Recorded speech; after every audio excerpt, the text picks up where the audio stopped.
I can't even handle it. Just bring on the end of the world. Mayans, do your worst. And then, yes, please do. What a great goal. Do crazy throwing waffles.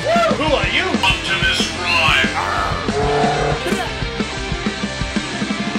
Dude, I think you need to calm down a little bit. No, okay, at this point, I'm sick of the Leafs losing. I'm sick of their penalty kill. And if the Mayans are going to end the world, just bring it on, okay? Bring it on. I'll grab the sword and everything. Let's do this. I don't like it as much when you hold it. Leafs lose 3-2 to the Winnipeg Jets. And you know me, I would never want the refs' job in a million years. They're going to make mistakes, as they did in this game. But just some of those calls, I was like, that's a poor decision. So the Leafs lose, obviously, very frustrating end of the year for them. So let's just insert the one great part about this game, MacArthur's goal. There's Carl Gunnarsson just being underrated like he always is. And then MacArthur with the finish. Look at his face. Look at his face. I'll slow it down. Even he's like, the way you can tell if a goal was good or not is if you laugh when they score it. How many times have you seen like a shootout little dangle and you go, perhaps with a little more masculinity, but you know what I mean. But that goal aside, of course, the Leafs lose 3-2 because of the penalty kill. I also want to point out that you're not going to win too many games if you only score 2 goals, but you're also not going to win very many games if you allow 3, well, it was technically 2, but 3 power play goals. Second goal was basically a power play goal. And something about the Leafs PK that rarely ever gets mentioned because people like to pick on Philippe Dupuis or they talk about Steckel on his faceoffs, but how about Dion Phaneuf? And this isn't picking on him, it's just a statistical observation. Phaneuf obviously leads the Leafs in overall ice time. He's second in shorthanded time on ice per game behind Carl Gunnarsson. Last season, Phaneuf was 4th among Leafs defensemen in shorthanded time on ice per game,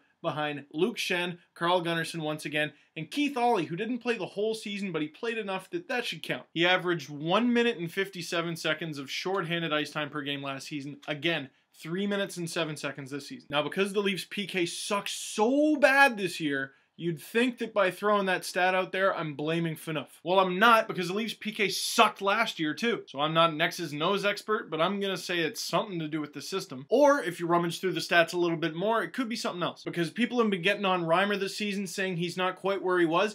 Even strength, he is far and away the Leafs' best goalie. Scriven's 909 save percentage, even strength, although he didn't play very much. Now here's the strange stat. Both James Reimer and Jonas Gustafsson, even strength, have faced 348 shots. They faced the exact same number of shots. On 348 shots, Gustafsson has allowed 35 goals. That's a 909 save percentage. James Reimer, 348 shots, has allowed just 24 goals. That's a 935 save percentage. Shorthanded, well, that's where it gets squirrely. Ben Scriven's actually the Leafs' best statistical goalie shorthanded, just 4 goals on 26 shots for an 867 save percentage. But again, for Scriven's very small sample size, but then it gets to the freaky Gustafsson-Reimer comparison again. Because shorthanded, Gustafsson and Reimer have faced almost the exact same number of shots. Gustafsson 72, Reimer 73. These are a lot of numbers, but bear with me. Gustafsson has allowed 15 goals on 72 shorthanded shots. That's an 828 save percentage. Reimer, having faced just 1 more shorthanded shot than Gustafsson, has allowed 22 goals on 73 shots.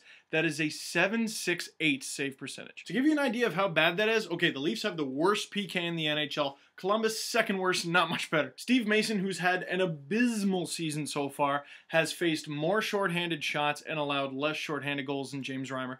19 goals on 78 shots for an 804 save percentage. That still stinks, but it's better. Even looking at Curtis Sanford's numbers, and he has played quite a few games for Columbus recently, he's got a 923 save percentage, even strength, 776 shorthanded. That's awful, but still better than Reimer. And I hate ripping on Reimer like this just because of the guy he is. He does all the right things. He's accomplished a lot in a very short amount of time. He's had a ton of pressure thrown at him. But these are the numbers, and the numbers are bad. But I don't think it's a chronic problem because here's the numbers from last year for Reimer. 23 goals against on 136 shorthanded shots for an 855 save percentage. That's miles better than what it is. So because Reimer's shorthanded numbers really stink this season, I don't think it's just a trait of his game, because if you look at his numbers from last year, good. His even strength save percentage, very good, very respectable. In fact, it's even better than last year, 935 versus 933. So like I said, you're not going to win too many games if you only scored 2 goals, but if you're looking at a fundamental what's wrong with the team problem, ding, ding, ding, ding, I think we found it. And the Leafs need to make it their New Year's resolution to fix it because it's what's killing the team. And here's why I don't worry about Reimer so much. We've seen a lot of his character, a lot of his personality. We know if there's a problem, he's going to try to fix it. But the rest of the team, the coaching staff, the management, they really got to address this problem. They got to come together and solve it because they are a playoff team without this horrible penalty kill. In fact, even if their penalty kill is around like 20th in the league, still bad, they are snoring easily a playoff team. So long rant, a lot of numbers, I apologize, but that's all I got to say about that. Time for the SteveDangle.com poll question, and it's kind of a weird one. Right around this time, every year, maybe a little later, Burke has made a huge trade with some GM for something. There were the back-to-back FNUF and Jiggy deals one year. Last year, there was a plethora of deals that even included Lupul coming to Toronto and Gardner.